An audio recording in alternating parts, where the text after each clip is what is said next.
है, ठीक है, मगर हमें ये कॉन्सेप्ट होने बहुत लाजमी है, क्योंकि इस कॉन्सेप्ट के बगैर हम लोग किसी भी सिक्योरिटी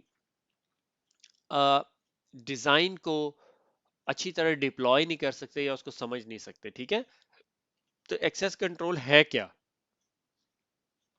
एक्सेस कंट्रोल जो सा है, जो इंफॉर्मेशन सिक्योरिटी प्रिंसिपल है, जिसे हम CIA ट्राइड कहते हैं, कॉन्फिडेंशियलिटी, कि हमारा डाटा जो सा कॉन्फिडेंशियल रहे, लीकेज ना हो, अवेलेबिलिटी अवेलेबल हो जब चाहिए, और इंटेग्रिटी, और उसके अंदर अनऑथराइज मॉडिफिकेशन ना हो। इन तमाम जो प्रिंसिपल्स है, इन प्रिंसिपल्स को इम्प्लीमेंट करने के लिए हम एक्सेस कंट्रोल यूज करते हैं, ठीक है। या आप ऐसे कह सकते हो, इन तीन प्रिंसिपल्स के लिए की जो इंटीग्रेटर है वो एक्सेस कंट्रोल है। क्योंकि अगर हमारे पास एक्सेस कंट्रोल नहीं है, कि हमने वेरीफाई नहीं किया, तो मे बी हमारी इंटेग्रिटी ऑफ डाटा कंप्रोमाइज हो जाए, मे बी हमारी कॉन्फिडेंशियलिटी ऑफ डाटा कंप्रोमाइज हो जाए, अवेलेबिलिटी शायद हो जाए कि वो बंदा जाके सर्विस शट डाउन कर रहे हैं। तो बड़ा की इंग्रेडिएंट है एक्सेस कंट्रोल। तो इंफॉर्मेशन सिक्योरिटी प्रिंसिपल जो राइटर है उसने किताब लिखते हुए इस बुक की बुनियाद जो है कॉन्फिडेंशियलिटी, इंटेग्रिटी एंड अवेलेबिलिटी के जो CIA राइटर उससे दोबारा शुरू की है, ठीक है। और हम जिस तरह हमें पता है कि हम लोग ऑलरेडी इसके बारे में अच्छी तरह जानते हैं, हम लोग बहुत दफा पढ़ भी चुके हैं, ठीक है। तो इसके अंदर अब जब हम एक्सेस कंट्रोल की बात करते हैं, तो एक्सेस कंट्रोल में ना दो चीजें बहुत इंपॉर्टेंट होती है, one is called subject and other is called object. Subject जो है ना वो एक्टिव एंटिटी होती है, ठीक है। एक्टिव एंटिटी कैसे हो सकती है? कि एक ऐसा शख्स जिसे किसी रिसोर्स के ऊपर एक्सेस चाहिए, ठीक है, वो सब्जेक्ट कहलाता है, ठीक है। इस सिचुएशन के अंदर, इस डायग्राम के अंदर, ये जो मेरा यूजर है काशिफ, इसको जो सा है उर्दू IT अकेडमी की डेटाबेस पे एक्सेस चाहिए या वेबसाइट पे एक्सेस चाहिए।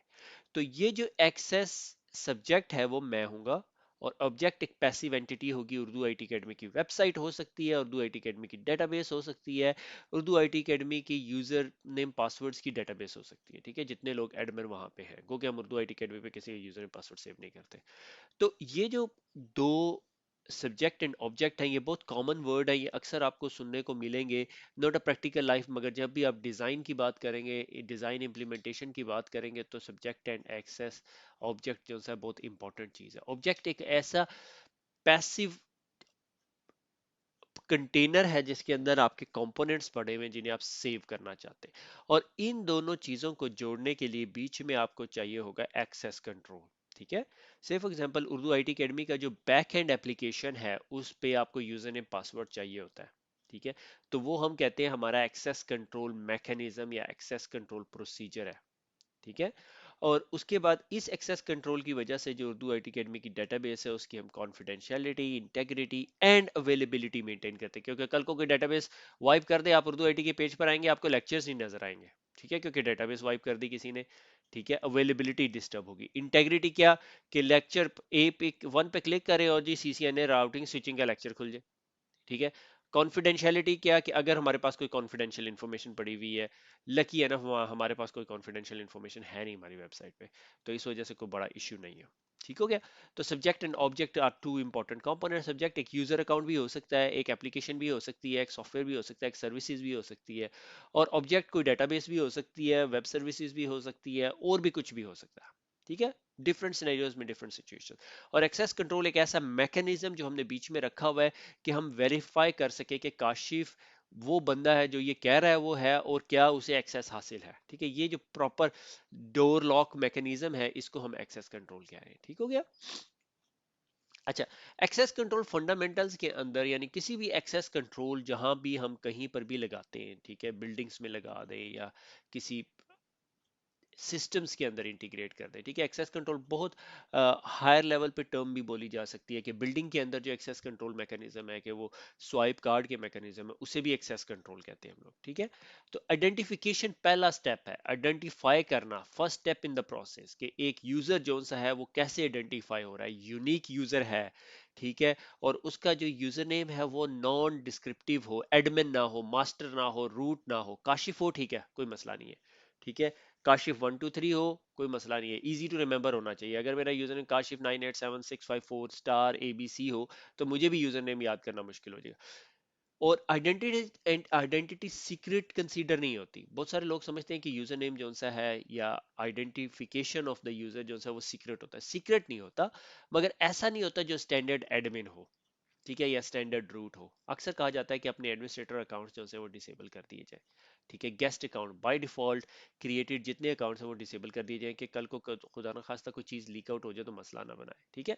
अच्छा, सिक्योरली इशूड और सिक्योरली इशू किए जाए। जब इशू कर रहे हैं किसी बंदे को उसका यूजर नेम पासवर्ड, तो वो सिक्योरली हो, और ये ना हो कि भाई एक ऐसा हो कि जिस तरह यूनिवर्सिटीज के अंदर क्लासेस शुरू होती है तो सबका पासवर्ड जो है ABC 1 2 3 होता है, तो शुरू में जो लड़कों को थोड़ी थोड़ी कंप्यूटर आते हैं वो सबके अकाउंट से लॉगिन हो के और बीच में कुछ उल्टे सीधे काम कर देते हैं, ठीक है, हमने खुद किए हुए।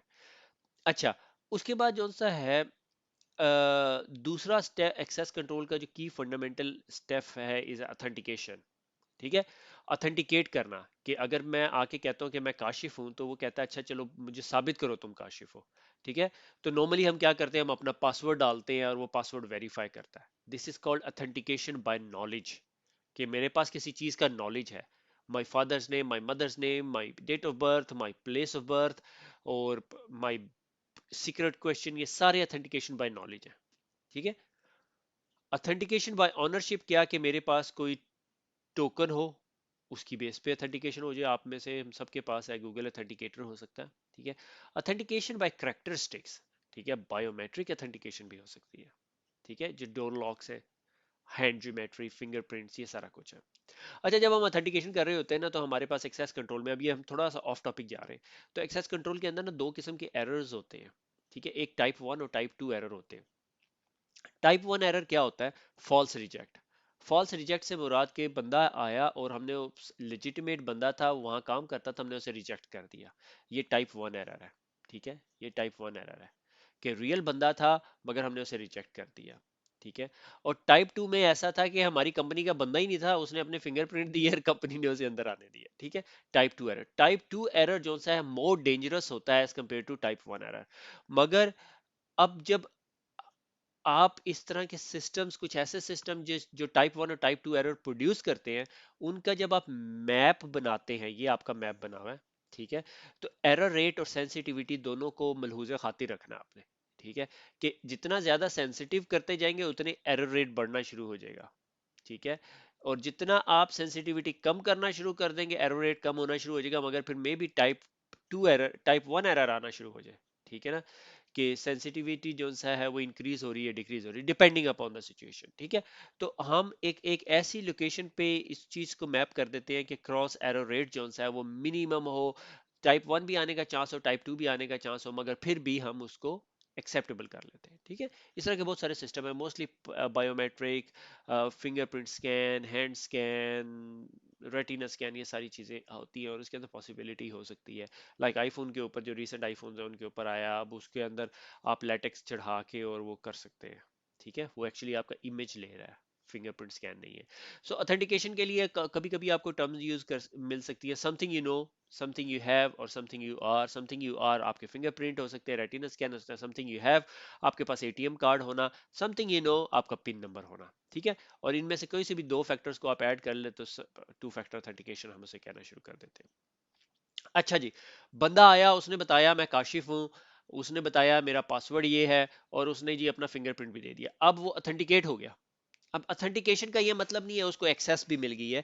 एक्सेस एक अगला प्रोसेस है as a part of access control की चेन के अंदर, इसका ऑथराइजेशन, कि क्या काशिफ को एक्सेस है इन तमाम ऑब्जेक्ट्स के ऊपर, क्या काशिफ एचआर का फोल्डर खोल सकता है, क्या काशिफ कंप्यूटर रूम में जा सकता है, क्या काशिफ जौन सा है ऑफिस के सारे कैमरे डिसेबल कर सकता है, ठीक है। Granting the access, so need to know basis पे ग्रांट की जाती है एक्सेस, और उस एक्सेस को कौन ग्रांट करता है हम बाद में बात करेंगे उसके बारे में। और बाय डिफॉल्ट तमाम चीजों पे इम्प्लिसिट डिनाई होनी चाहिए, तमाम एक्सेस इम्प्लिसिट डिनाई होनी चाहिए, कि हर एक बंदे को एक्सेस नहीं है जब तक आप उस स्पेसिफिक ग्रुप के मेंबर नहीं हैं, ठीक है। से फॉर एग्जांपल हम अक्सर अपने नेटवर्क्स के अंदर वायरलेस लगाते हैं, ठीक है। अब जब हम अपने नेटवर्क में वायरलेस लगाते हैं और हमने 802 डॉट ऑथेंटिकेशन करनी होती है, तो हम कहते हैं any buddy who is a member of domain users group. अब डोमेन यूजर ग्रुप में कोई भी बंदा मेंबर हो सकता है। कल को आपको अपने नेटवर्क के अंदर वीपीएन यूजर अकाउंट बनाने पड़े, तो वो बंदे जो से हैं वो घर से काम कर रहे होंगे, मगर वो मेंबर होंगे डोमेन यूजर्स ग्रुप के, तो इसका मतलब है वो कभी भी आपकी बिल्डिंग में फिजिकली आके ऑथेंटिकेट करके आपके नेटवर्क का पार्ट हो सकते हैं। ठीक है, तो इस तरह की चीज है। तो इम्प्लिसिट डिनाई होना चाहिए, इसलिए आपके पास एक एडी में वायरलेस का ग्रुप होना चाहिए, जो बंदा उसका मेंबर है तो उसको वायरलेस पे एक्सेस हो, ना कि by default AD users group को। ठीक है, उसी तरह हमारे पास एक चीज आती है इस कॉल्ड अकाउंटिंग। अब जब आपने आइडेंटिफिकेशन कर लिया, ऑथेंटिकेशन कर लिया, ऑथराइजेशन कर लिया, ये हार्डकोर सिक्योरिटी के लोगों का काम है। ठीक है, आप हैं साइबर ऑप्स के लोग, आप इंटरेस्टेड है इस चीज के अंदर। ठीक है, और मोस्टली आप लोगों को डिस्करेजमेंट मिलती है कि लॉग्स नहीं मिलते। कभी आप फोरेंसिक एनालिसिस पे, अगर आप कल को फोरेंसिक एनालिस्ट बनेंगे, आप फोरेंसिक को टीम रन कर रहे होंगे, आप जाएंगे कहीं पे, कोई एक्टिविटी हुई है, साइबर एक्टिविटी हुई है, हैक हुआ है, आप जब एनालिसिस करेंगे आप कहेंगे मुझे लॉग्स दो, कहेंगे कौन से लॉग? ओ एडी के लॉग, ओ वो तो वाइप हो गए। ठीक है, हम तो नहीं बैकअप करते थे। ठीक है, इस तरह की पॉसिबिलिटीज आएंगी, बहुत दफा आएंगी। ठीक है, and you won't be surprise, क्योंकि आपको पता होगा कि स्टैंडर्ड नेटवर्क के अंदर इस तरह की चीजें शशके नहीं रखते होते।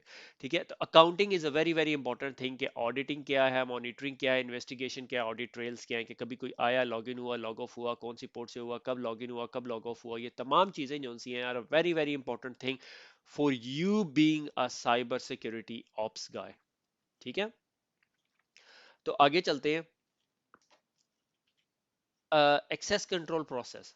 ठीक है, अच्छा, अब हम लोगों ने कहा कि एक्सेस कंट्रोल जो सा है, आइडेंटिफिकेशन है, ऑथराइजेशन है, अकाउंटिंग है, और ऑथेंटिकेशन है। Authentication, authorisation, identification, authentification, authorisation and accounting. ठीक है, ये सारा काम कर लिया। अब एक्सेस कंट्रोल जब हमने किसी चीज को देनी है तो किस तरह देनी है? ठीक है, तो आपके पास एक ऑब्जेक्ट है जो एसेट है। अगर आप एक कंपनी में हैं जो पेशेंट रिकॉर्ड ट्रेड करता है, तो पेशेंट रिकॉर्ड आपकी, आपका जो सा सबसे टॉप सीक्रेट इंफॉर्मेशन है। ठीक है, ये मिलिट्री क्लासिफिकेशन है और ये प्राइवेट ऑर्गेनाइजेशन की क्लासिफिकेशन है। ठीक है, top secret, secret confidential, unclassified, कोई भी कंपनी किसी तरह भी कर सकती, कोई हार्ड एंड फास्ट रूल नहीं है। ठीक है, मगर ज़ाहिर है टॉप सीक्रेट आप वर्ड नहीं यूज करेंगे एक प्राइवेट ऑर्गेनाइजेशन में, तो कॉन्फिडेंशियल, प्राइवेट, सेंसिटिव, पब्लिक। ठीक है, तो पब्लिक इंफॉर्मेशन ऐसी है, आपको उसके ऊपर 5 लाख की सिक्योरिटी लगाने की जरूरत नहीं है। कॉन्फिडेंशियल, प्राइवेट के ऊपर शायद आप लगाएं। ठीक है, अगर आप सॉफ्टवेयर कंपनी है तो आपका सॉफ्टवेयर कोड, अगर आप फेसबुक, गूगल है, तो जाहिर है आपका जो सर्च इंजन का कोड है इज मोस्ट कॉन्फिडेंशियल स्टफ। ठीक है, अच्छा, ये होगी एसेट क्लासिफिकेशन, कि आपने क्लासिफाई कर दिया कि यार ये कॉन्फिडेंशियल फाइल है। ठीक है, इस फाइल को मैंने जी मेटेलिक कबर्ड में रखना है, और मेटेलिक कबर्ड जो से एक ऐसे रूम में हो जो लॉक हो, और उसमें विंडो ना हो, और उसके ऊपर सीसीटीवी लगा हो, और उस पर 24/7 सिक्योरिटी गार्ड है। प्राइवेट जो सा है वो वुडन कबर्ड में हो सकती है, और मगर उसको बाकी तमाम किस्म की उस तरह की सिक्योरिटी चाहिए। सेंसिटिव पब्लिक कोई अपनी ड्रॉ में रख ले। ठीक है, ये प्रोटोकॉल्स हैं। इसी तरह आप अपने टेक्निकल प्रोटोकॉल्स भी इंप्लीमेंट कर सकते हैं। मैं इस पे रिसर्च कर रहा था तो पिछले दिनों हमें इस चीज से वास्ता पड़ा, DNA marking. DNA marking is outstanding thing. एक छोटे डॉट्स होते हैं डीएनए की तरह के। ठीक है, और आप इसको, इस चीज को, इस डिपर को, ठीक है, बड टाइप की चीज होती है, इसको डिप करके ना अपने मॉनिटर या अपने एक्सपेंसिव चीजों के पीछे कहीं पे एक छोटी सी लाइन खींच देते हैं। ठीक है, यानी आपने ये इसको डिप किया, डिप करने के बाद आपने इसके पीछे करके ऐसे लाइन खींच दी, इसी तरह मॉनिटर की एक जगह यहाँ पे कर दी, दैट्स इट। ठीक है, और आपने जो इंटरनेशनल जो इनकी डीएनए मार्किंग डेटाबेस है वहां पे अपना नाम डिटेल दे दी। अगर पुलिस को कभी भी ये चीज मिलेगी, ठीक है, तो वो ये इंफ्रारेड लाइट के अंदर जो सा, ये अल्ट्रावायलेट इंफ्रारेड जो भी लाइट है उसके अंदर देखेगी डीएनए मार्किंग, वहां से रीड करेगी, नंबर डेटाबेस में डालेगी, उन्हें पता चल जाएगा काशिफ की चीज थी। ठीक है, तो ये डीएनए मार्किंग बहुत सारी कंपनीज यूज करती हैं, और it's not easy to wipe it out. सबसे पहले तो उसे पता होना चाहिए कि वाइप कैसे करनी है, अनटिल अनलेस चोर भी इतना सोफिस्टिकेटेड हो, वो भी अल्ट्रावायलेट या इंफ्रारेड ले लाइट ला के और इसको स्कैन करे। ठीक है, मगर that is the key thing. तो बहुत सारी कंपनीज इस तरह की चीज़ों को यूज़ करते हैं, उस पर लेबल भी लगाते हैं डीएनए मार्क हुआ हुआ है। तो मैं कहता हूँ डीएनए मार्क हो, सबसे पहले यही कोशिश करेगा कि डीएनए मार्किंग किस तरह मैंने गायब करनी है यहाँ से। ठीक हो गया, तो बहरहाल देयर आर डिफरेंट वेज। तो एसेट मार्किंग के लिए वाटर मार्किंग है या लेबल्स यूज होते हैं, इसी तरह डीएनए मार्किंग एक न्यू टेक्निक है। तो एसेट क्लासिफाई कर दिया, आपने कहा जी ये जो स्पेसिफिक फोल्डर है ये जी कॉन्फिडेंशियल है, और इसके ऊपर आपने एक फोल्डर के ऊपर जो सा एक क्लिप लगा दिया, उसको कह दिया कॉन्फिडेंशियल है, या उसके ऊपर वाटर मार्क कर दिया, या एक पॉपअप विंडो खुल गई वर्ड के अंदर कि यार ये कॉन्फिडेंशियल डॉक्यूमेंट है, या नीचे फुटर के अंदर आपने लाइन लगा दी this is a confidential document, asset marking. ठीक है, और आपने डीआरएम अगर हम ऑफिस 365 पढ़ेंगे तो हम उसके अंदर देखेंगे डीआरएम किस तरह काम करता है, तो डिजिटल राइट्स मैनेजमेंट सिस्टम, उसके अंदर आप मार्किंग कर सकते हैं। अब आपने क्लासीफाई भी कर लिया, मार्किंग कर लिया, अब आपने पॉलिसी लगानी है। ठीक है, access control policy. Policy based upon labels हो सकती है, बेस्ड अपॉन एसेट हो सकती है, how this data set is handled, कि कैसे हैंडल होते हैं, जैसा मैंने बताया ये फाइल के अंदर होना चाहिए, ट्रांसपेरेंट फाइल में नहीं होना चाहिए। अगर आपका टेक्निकल डाटा, तो ये data in the state of rest में इंक्रिप्टेड होना चाहिए, in the state of motion के एक जगह से दूसरी जगह जा रहा हो तो इंक्रिप्टेड होना चाहिए। डाटा इन यूज जोन सा है वो जोन सा है कि किस स्टेट में होना चाहिए, कि अगर लोड हुआ हुआ है तो क्या मेमोरी में लोड होना चाहिए या नहीं, क्या इंक्रिप्टेड फॉर्मेट में होना चाहिए। एक टर्म है AWS स्नोबॉल। ठीक है, गूगल करें और आपको एक वीडियो मिलेगी, वो वीडियो वॉच करें। ठीक है, कि अगर आपने अपनी कंपनी का डाटा एक क्लाउड सर्विस प्रोवाइडर के पास भेजना होता है तो आपको एक स्नोबॉल भेजता है, एक बॉक्स टाइप की चीज भेजता है, वो इंक्रिप्टेड होती है, उसके अंदर आप अपना डाटा अपलोड करते हैं और AWS को वापस भेज देते हैं और AWS उसे अपने क्लाउड में अपलोड कर देता है। अगर आपके पास टेराबाइट्स ऑफ डाटा है और आप दुनिया के किसी ऐसे लोकेशन में हैं जहां पर आपके पास स्टोरेज कैपेसिटी नहीं है इतनी, ठीक है, या इंटरनेट लिंक नहीं है इतना बड़ा, तो आपने वो सारे का सारा डाटा AWS में फ्लास्क कंटेनर में भिजवाना है, तो कैसे भिजवाएंगे। ठीक है, अच्छा उसके बाद आ जाता है डाटा डिस्पोजल। ठीक है, कि जब डाटा, ये AWS स्नोबॉल की वीडियो के अंदर वो डाटा डिस्पोजल भी आपको क्लियर करता है और कंट्रोल पॉलिसी भी थोड़ा सा डिस्कस करता है। ठीक है, तो डिस्पोजल क्या कि आप क्लियर करें और उसके ऊपर दोबारा रीइंस्टॉल कर लें, पर्च कर दें, यानी उसके ऊपर हैवी मैग्नेटिक वेव्स के जरिए पर्जिंग होगी। ठीक है, या डिस्ट्रॉय कर दें, या मीडिया को उठा के डिस्ट्रॉय कर दें। मैं कंपनी में काम करता था, वहां पे हम लोग कुछ कोड राइट करते थे और कोड राइटिंग के बाद जब वो काम खत्म हो जाता था तो 3 साल के बाद वो हार्ड ड्राइव जो से हम जो सा वो नॉक के लड़कों को दे देते थे, वो थोड़ी से पकड़ के उसको तोड़ते थे हार्ड ड्राइव को। ठीक है, फिर उसको डिस्ट्रॉय करते थे। तो डिपेंडिंग अपॉन डिफरेंट कंपनीज और किस किस्म का डाटा आपके पास है, तो ये आप डिफरेंट किस्म के प्रोसीजर्स प्रोटोकॉल इंप्लीमेंट कर सकते हैं। ठीक है, उसके बाद आ जाता है information security rules and responsibility. ठीक है, इंफॉर्मेशन सिक्योरिटी के बहुत सारे रूल्स हैं, डिफरेंट किस्म की रिस्पॉन्सिबिलिटीज हैं। ठीक है, हर बंदे के हाथ में फायरवॉल या गन या बंदूक नहीं होती। ठीक है, उसने हर बंदे का डिफरेंट रोल है। एग्जेक्टिव सीनियर मैनेजमेंट जो सी है वो कहती है हाँ भाई हम सिक्योरिटी को सीरियस लेते हैं, कंपनी की ग्लोबल सिक्योरिटी पॉलिसी बनाते हैं। डाटा ऑनर एक ऐसा बंदा होता है जो उस डाटा का ऑनर है। से फॉर एग्जांपल अगर HR का डाटा है तो उसका ऑनर जो सा है वो डायरेक्टर HR होगा।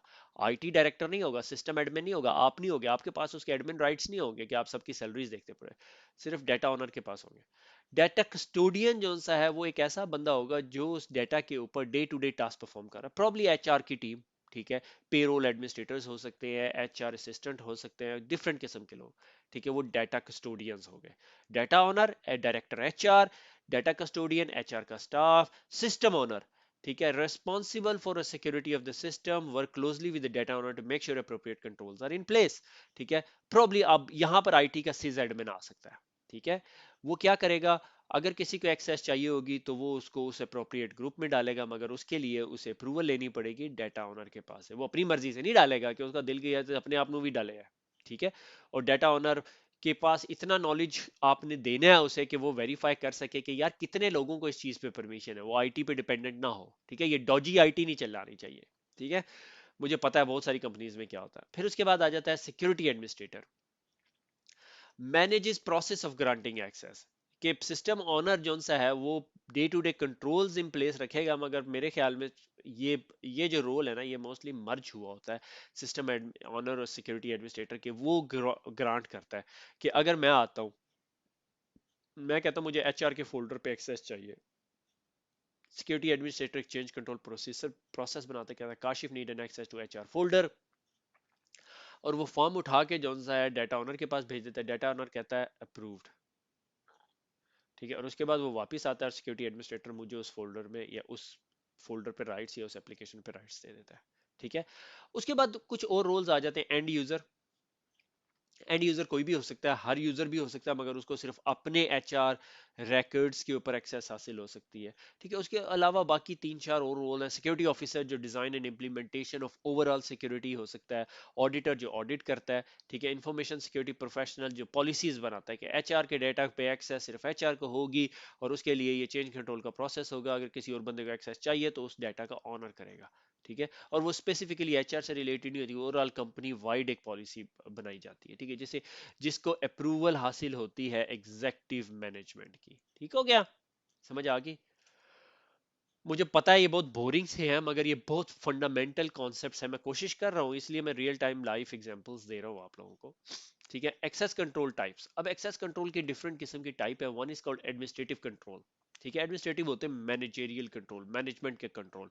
ठीक है, पॉलिसी बना दी, पेनल्टीज बता दी, सिक्योरिटी अवेयरनेस ट्रेनिंग बता दी, ऑडिटिंग मॉनिटरिंग पॉलिसीज बना दी, पॉलिसीज डॉक्यूमेंटेशन। ठीक है, फिजिकल कंट्रोल। फिजिकल कंट्रोल किस तरह हो सकते हैं? सीसीटीवी लगा दिए, ठीक है, that is a physical controls. ठीक है, और सिक्योरिटी गार्ड बैठा दिया, फिजिकल कंट्रोल। ठीक है, फेंसिंग कर दी, फिजिकल कंट्रोल। कंप्यूटर रूम को लॉक कर दिया, फिजिकल कंट्रोल। ठीक है, टेक्निकल कंट्रोल्स, इंक्रिप्शन कर दी, आईडीएस आईपीएस लगा दी, फायरवॉल लगा दी, एंटीवायरस लगा दिया, लिस्ट प्रिविलेजेस कर दी, फोल्डर को लॉकडाउन कर दिया। ठीक है, ये होगी एक्सेस कंट्रोल टाइप।